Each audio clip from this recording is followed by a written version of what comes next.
I got it. 4. I got it. I got it. Just take a deep breath. He had one job, had music, open mic, and no president. Right? I was like, it's okay. Whatever, man. There goes That Miami. might have been the point. There goes your head.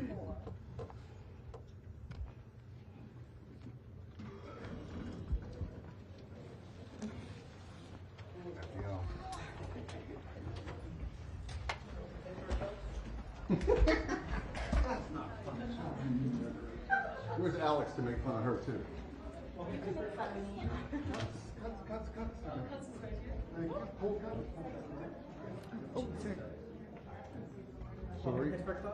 Thank you. Move it. Ow. Keep it there. Keep the spot right there. Go for it. Power. Look at that. Let me get out of the way. Hot in here.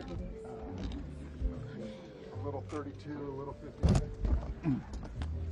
Blend it together, it'll be kind of okay. You good?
Please welcome David McCall, International President of the United Steelworkers.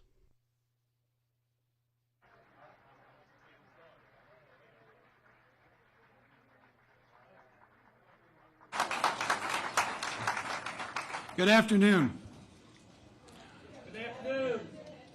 We are extremely honored to welcome President Biden to the USW International Headquarters today. Our union has a long friendship with President Biden that began decades ago when he became a U.S. Senator from Delaware. I'm proud to work with him as together we fight to advance our union's core values. Steelworkers aren't shy about sharing our opinions, and our members have an interest in saying what we value. We want the kind of jobs that help us raise families, and we want a voice on the job so that we can be safe and healthy. We value quality, affordable health care, secure and dignified retirements, and like all workers, we want fair trade so that bad actors from overseas can't undercut our jobs. We know that President Biden values these things too, and the policies and the priorities he advances have working families at the center. That's why since day one, President Biden has sought to build an economy that serves the middle class. By combining trade enforcement with historic investments in critical industries, the Biden administration is ensuring our nation will be able to compete globally well into the future. This goes beyond short-term fixes by implementing an industrial policy that invests in workers and their communities. The Biden administration's worker-centered policies are rebuilding our supply chains and helping domestic industries succeed. This also includes fending off attacks on existing tariffs that are helping protect our industries from dumping and illegal subsidies. But it's more than that. It's about making the investments in our economy and our people, and that's what we need to succeed. When President Biden spearheaded this once-in-a-generation infrastructure investment, he made sure to include strong Buy America provisions so that now we are seeing job growth and investments in our industries. Previous administrations have promised to deliver on infrastructure, but President Biden made it happen.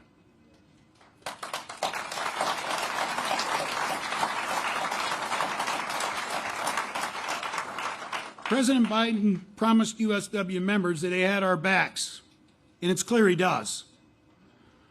From delivering on the Butch-Lewis Act, which protected the pensions of more than 1 million workers, to standing firm on Social Security and Medicare, to protecting millions of Americans from a spike in health care premiums, and capping insulin at $35 for seniors.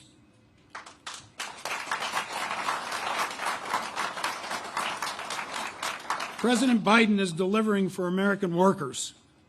We're grateful for his unfailing support and his ongoing commitment to advancing the interests of working families and their communities. President Biden will address us in just a few minutes. Let's make sure we express a grateful steelworker welcome. Thank you.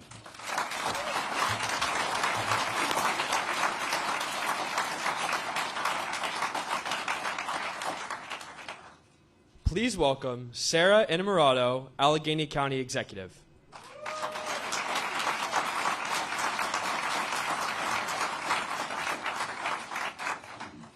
All right, good afternoon, everyone.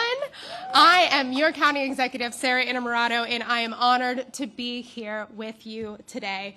I want to thank President Biden for joining us here in Pittsburgh. It is a pleasure to be here alongside the President, Mayor Gainey, USW President David McCall, and so many of our friends in labor. I want to congratulate the Biden-Harris administration for leading the way with the support of pro-labor legislation like the American Rescue Plan, the CHIPS and Science Act, the IRA, and the bipartisan infrastructure law. We are working hard each and every day to make sure that money comes back here to Allegheny County and puts people to work. So not only has President Biden showed his support for organized labor through legislation, but with direct action. He is the first president in modern history to stand on a picket line. And I have to say, Mr. President, next time you head out there, call me up because I'll join you. And it's so important that we support organized labor because our union brothers and sisters, you are the backbone of our economy and you have been the source of prosperity for generations. And as we continue to grow the labor movement and organize our workplaces, we are going to build up the middle class now and into the future.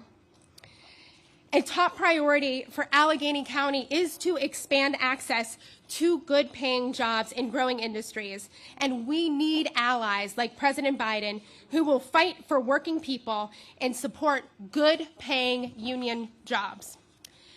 In the Biden-Harris administration, they have not only championed federal legislation that invests in facilities and also in workers, but they've invested in creating a cleaner environment for people who live and work in the shadow of industry.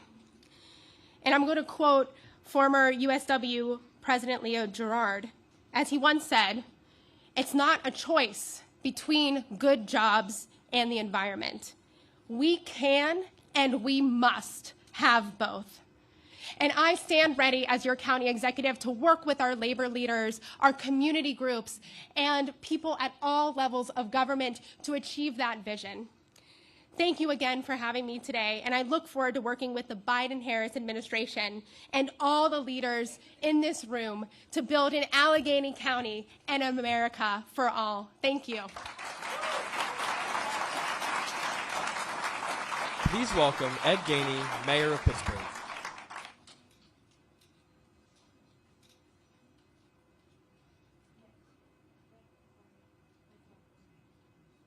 Please welcome Ed Gainey, Mayor of Pittsburgh.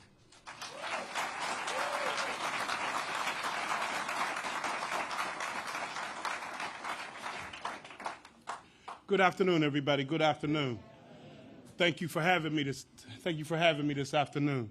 First, I'd like to thank the President, David McCall, for the excellent work he does is making sure that workers have a voice every single day. And what an honor it is to be here. Also, Darren Kelly, our president, I want to say thank you also for all that you do. Jay Costa for being at the state and all that they do. And for all the other unions that have worked so hard to make sure that we had a voice.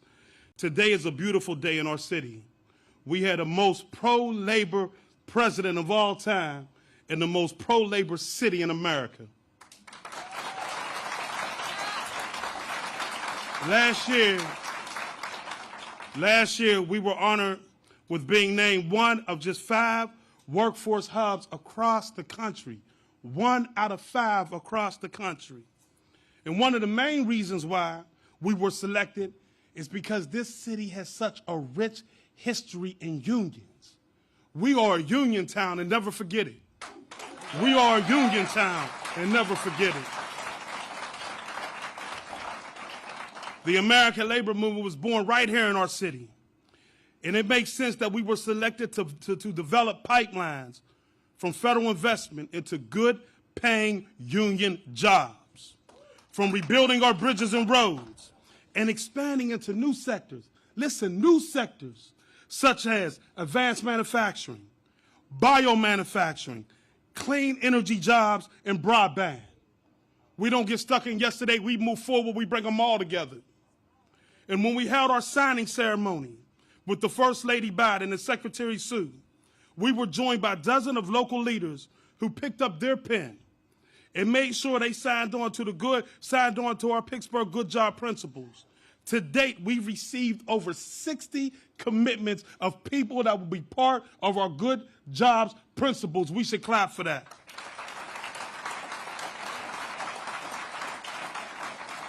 They include employers, educational institutions, nonprofits and training providers, construction trade associations, local authorities and elected officials, and of course, our union partners.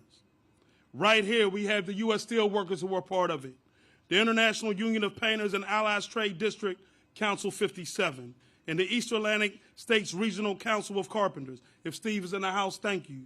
And also, of course, our Allegheny Fayette Labor Council. You already heard me give a shout out to Darren Kelly. I just want to say thank you for everybody. I also want to make sure that I take this time out to talk about our partners that have helped us get there. 2024 is one of our years of implementation, working with our anchor institutions such as Partners for Work. And I want to thank Partners for Work for all they've done to help us get here. Can you give them a hand? None of the work would be possible without the support of President Biden in the White House. You know, he has an affection for this city. He selected us 1 out of 5. If that doesn't speak volumes of how he feels about this region, I don't know what does.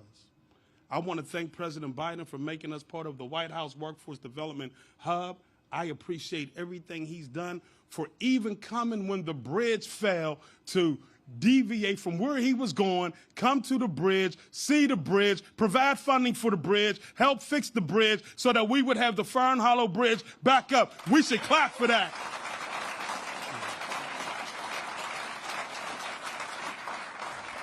I look forward to working with everybody. I also want to recognize my staff that helped put this White House Workforce Development Hub together. Felicity Williams, Rick Williams. I want to make sure I recognize them. Listen, we got one mission. Come together as one city, continue to do what we do as a region, and let's go get it.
Short cash is in.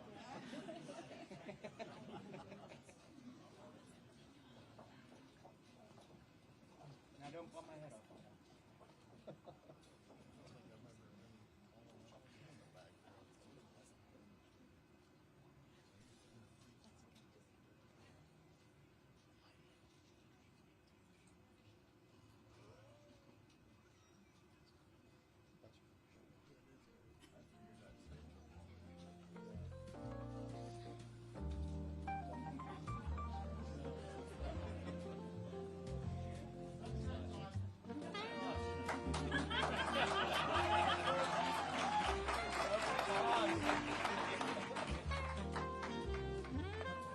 Thanks, Darren.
I didn't even see it. It's all of a sudden. I felt the glare.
Please welcome Rob Hutchinson, Local 1219 USW member.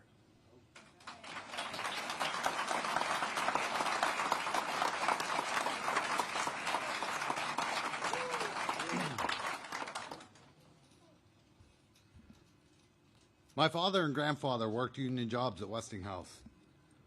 They taught me how the union enabled them to put food on the table, give them a voice on the job, and keep them safe at work.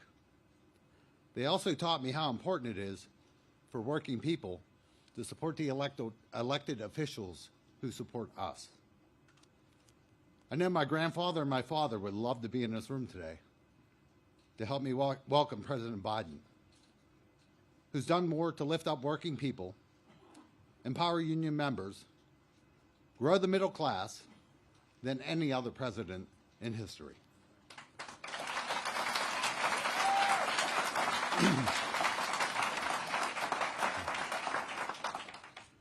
President Biden ended the pandemic and brought back the economy.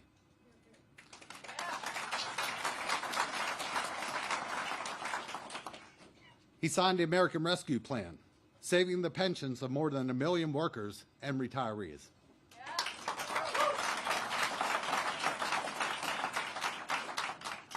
His Investing in America agenda created 15 million jobs so far. His commitment to build America, buy America unleashed demand for union-made steel, aluminum, glass, and many other products.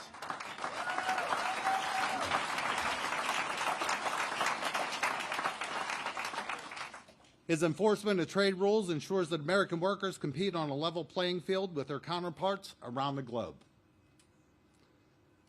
President Biden made history last year when he walked the picket line with striking auto workers, ensuring that they got a fair contract. And now he's standing in solidarity with us as we fight to keep U.S. Steel from selling out our livelihoods and our communities.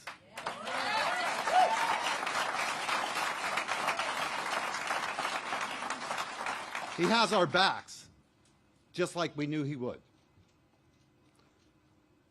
President Biden likes to say that the middle class built America, and unions built the middle class. He's right. But the fight continues, and his support, his leadership, his vision help us to grow stronger every day. As a Marine Corps veteran and on behalf of United Steelworkers, I'm honored to introduce Joe Biden, the President of the United States.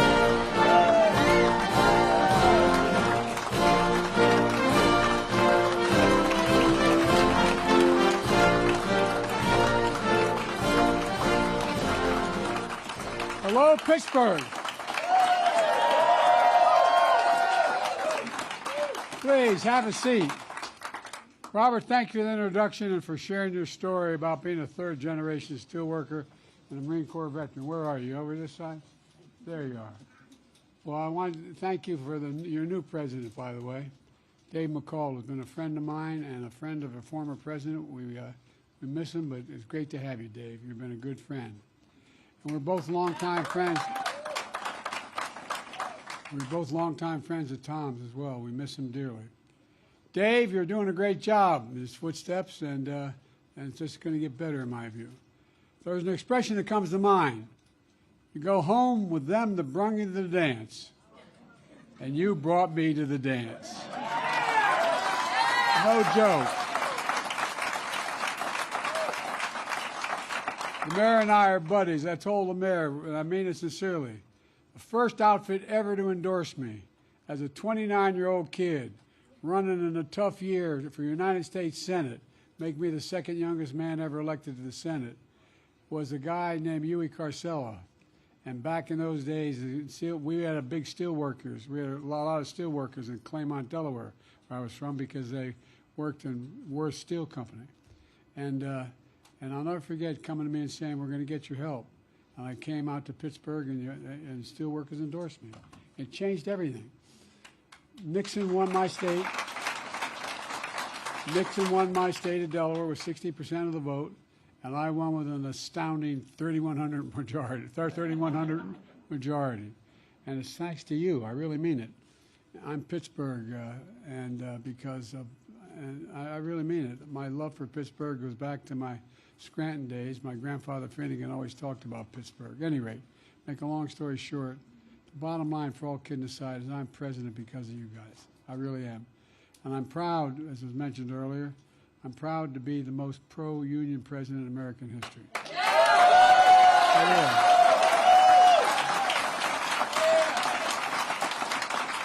Well, I was raised, it ain't unions. I had an uncle who say, Joey, you are union from belt buckle to shoe sole. Well, I want to thank some folks who have and had to stay back in Washington, couldn't be here today. Representative Summer Lee, and you know, by the way, their vote's going on, and Chris DeLuzio, and Senator Bobby Casey, who's one of my closest friends, as his dad was, and John Fetterman, who I want to stay on his side no matter what. And thank you to all the state and local leaders here, including the mayor of Pittsburgh, Ed Gainey. Ed, you're the best buddy. You've really stepped up.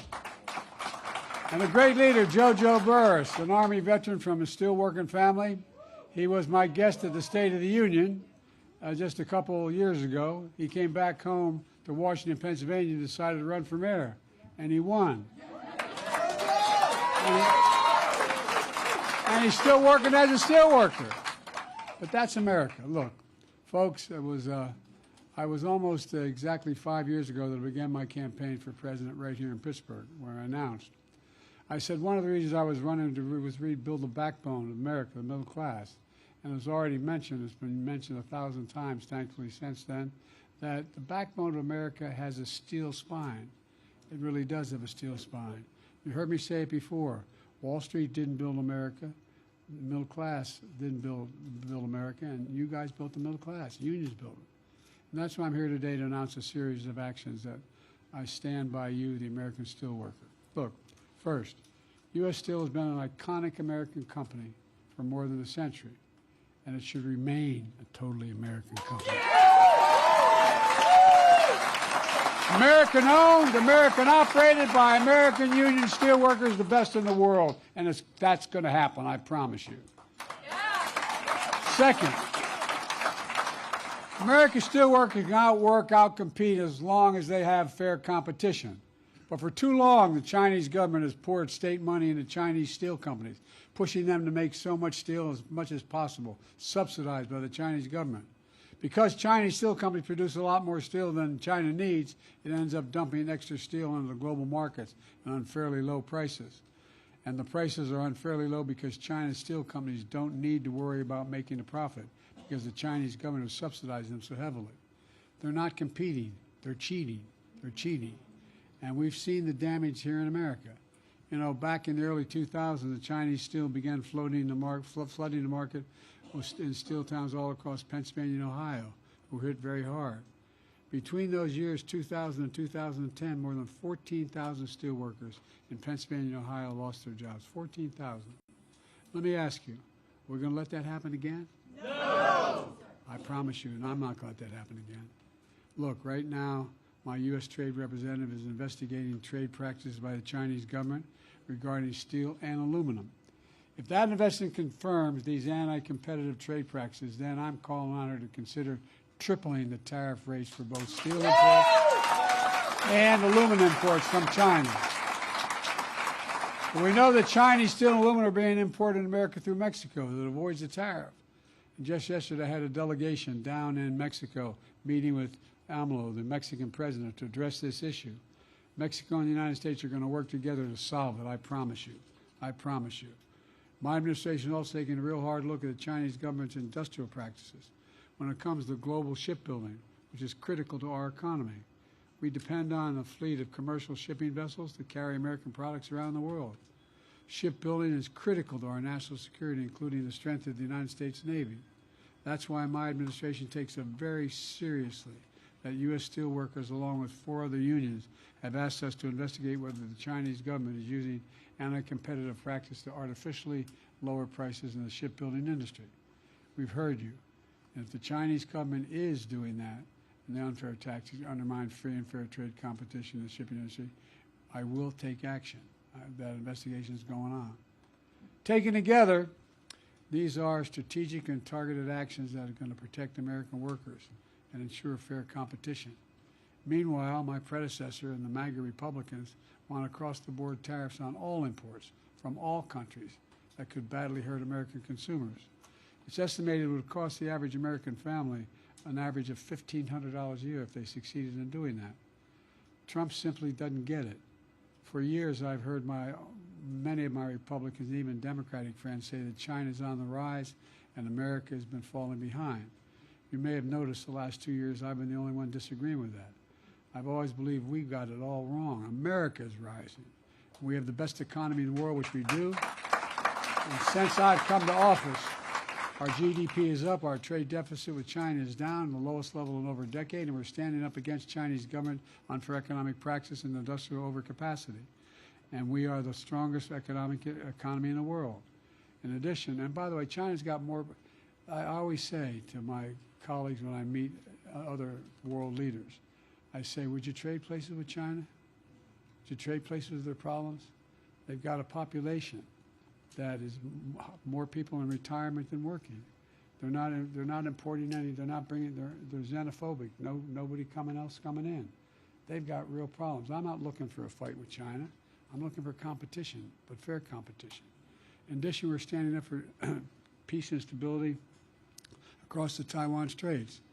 I've revitalized our partnerships and our alliances in the Pacific with India, Australia, South Korea, the Philippines. I made sure that we have the most advanced technologies that we've developed and invented, and they can't be sent to China or because they'll undermine our national security. When I spoke with Xi Jinping, he said, why? I said, because you're using it for all the wrong reasons, so you're not going to get those advanced computer chips. Finally, for all this tough talk on China, it never occurred to my predecessor to do any of that.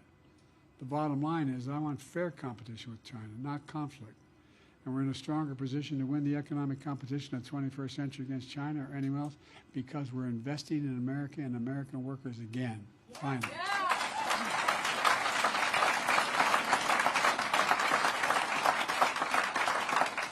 You know, there's a law back in the 30s that passed about whether unions could exist.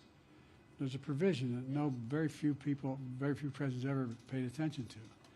If a president has sent money from the Congress to do something for the public, he must use American products and must use American workers, unless you couldn't find them. Well, guess what? A lot of them didn't find them, except me. Oh, I mean it. Not a joke. Everything we build with an American product and with American workers, period. And it doesn't violate any trade agreement. Thanks to my bipartisan infrastructure law, we announced over 51,000 new infrastructure projects all across America so far. We're just getting started, including roads, bridges, ports, airports, clean water systems, high-speed, affordable internet, all across America. You may remember my predecessor promised infrastructure week after week after week for 4 years and never built a damn thing. Nothing. No, I'm serious. No. And by the way, these projects are going to be using American-made material like American steel, American concrete, creating good-paying American jobs, union jobs. Why? As I said, I've already said it, but since the 30s, the law said we could do that. And that's exactly what I'm doing. We're buying American. We are selling American. It's all about America. We buy America, and past administration, including my predecessor, failed to uphold that Buy America provision. Not anymore. That's over. American products and American workers. Look, folks, you know, I signed the Inflation Reduction Act, the most significant law taking on climate change ever anywhere in the world. Anywhere in the world. We didn't get anybody to vote for it other than my Democratic friends, okay? Well, guess what? That includes billions of dollars in investments in industries of the future, including clean American steel. It's clean because the way we produce it here emits much less carbon than steel made in China. Last month, my administration announced the largest investment ever in clean manufacturing in American history, in all American history. That included up to $1.5 billion in 6 clean steel projects across America. $1.5 billion. It's going to create and support thousands of union jobs, including at Butler Works and Lindora, over in Lindora, Pennsylvania. My predecessor and his Republican friends in Congress want to repeal that law. That would cut those jobs, and it would cut the jobs to repeal the law. I'm serious. I know when I say these things, you wonder, could they possibly be that stupid? I shouldn't say it that way. But I'm serious. Think about it. Just check it out. That's what they want to do, but that's not all. My predecessor rolled back protections for American workers. He opposed the increased overall federal minimum wage. He put union busters in the National Labor Relations Board. For real. Well, you know he did. Think what the board looked like before I became president. Not a joke. Not a joke. Meanwhile, since I was sworn in as president because of you, look at what we've achieved together. Through my American Rescue Plan, I enacted the Butch-Lewis Act, the most significant law for union workers and retirees in 50 years. Think what would happen if we didn't get that passed, and none of them wanted to help me. But we got it done. It protected the hard-earned pensions of more than 120,000 steelworkers. Folks, you've had my back, and I promise I have your back. We made that happen while my predecessor never lifted a finger to help.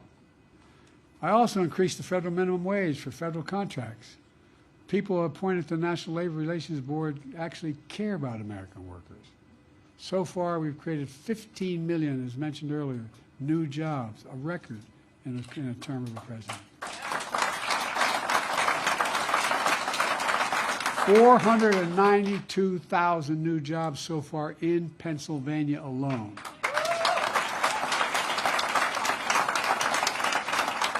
Under my predecessor, who's busy right now,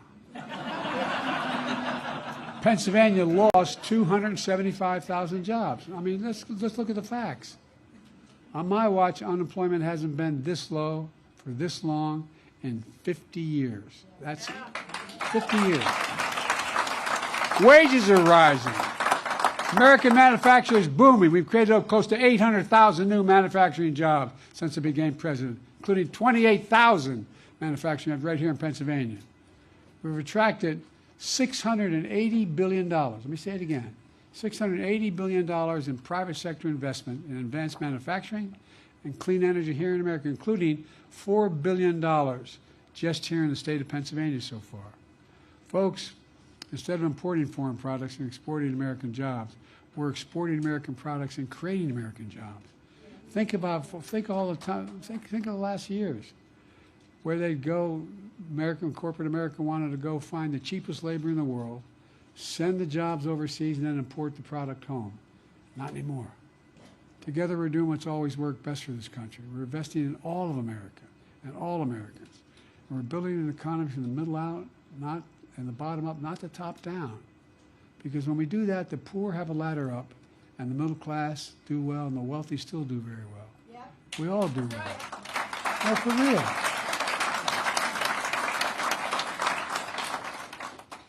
Look, let me close with this. I just came from my hometown, Scranton, Pennsylvania. A place like Pittsburgh that sort of climbs into your heart and never leaves you, and it really doesn't. My mom didn't live in Scranton since she was 1954, but when you'd ask Mom where's she from, she'd say, Scranton. Scranton. Well, where you learn basic value set, like you do here.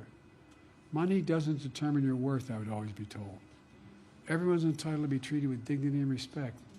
My dad used to say a job's about a lot more than a paycheck, worth a lot more than a paycheck, pal. It's about your dignity. It's about respect. It's about being treated with respect.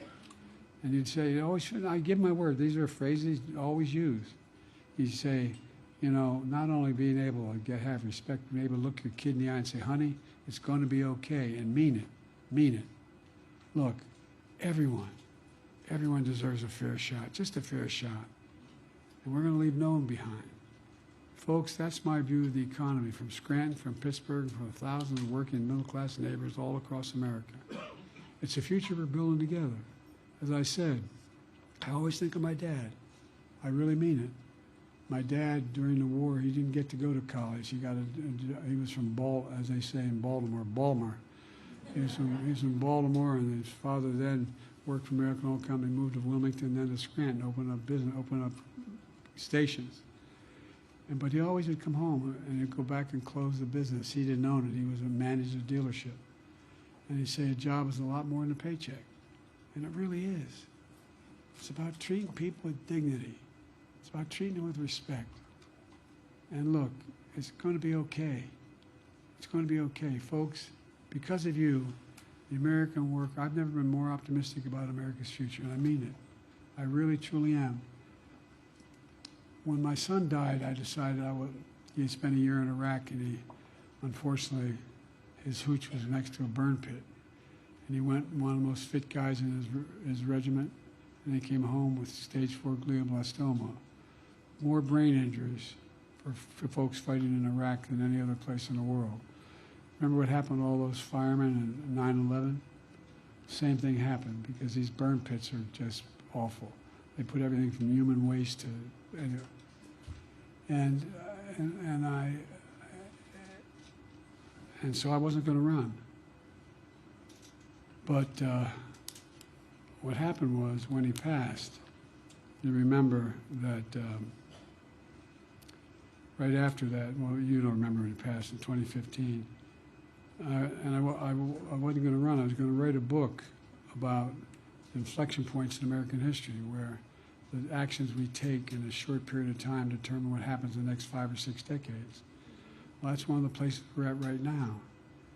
And when those folks came walking out of those fields down in Charlottesville, Virginia, carrying Nazi banners, singing the same garbage that they sang in Hitler streets in Germany in the 30s, carrying torches, accompanied by the Ku Klux Klan, and a young woman was killed, I decided that I had to run. I had to run. Our democracy is at stake. And it really is. But you know what changed it? When you make the economy grow, when you stand up and ordinary people have an even shot, and they're not at all susceptible to the garbage that's fed from these guys. And it's pure garbage. I'm supposed to stop. I should keep going. But folks, look, you got to just remember who we are. And I can't, well, when I left Scranton today, I wanted to go to the War Memorial that has the names of all the Scrantonians who died in World War II etched into a granite wall, because I wanted to see where my Uncle Bosie Ambrose J. Finnegan, where his name was etched. Back when D-Day occurred, and on Sunday, the next day, my mother's 4 brothers all went down to the recruiting station and joined the military. Every one of them volunteered. And my uncle, they called him Ambrose, Bosie, they called him Bosie. My Uncle Bosie was a hell of an athlete, they tell me, when he was a kid. And he became an Army Air Corps before the Air Force came along. He flew those single-engine planes as reconnaissance over war zones. And he got shot down in New Guinea. And they never found the body because there were a lot of cannibals for real in that part of New Guinea.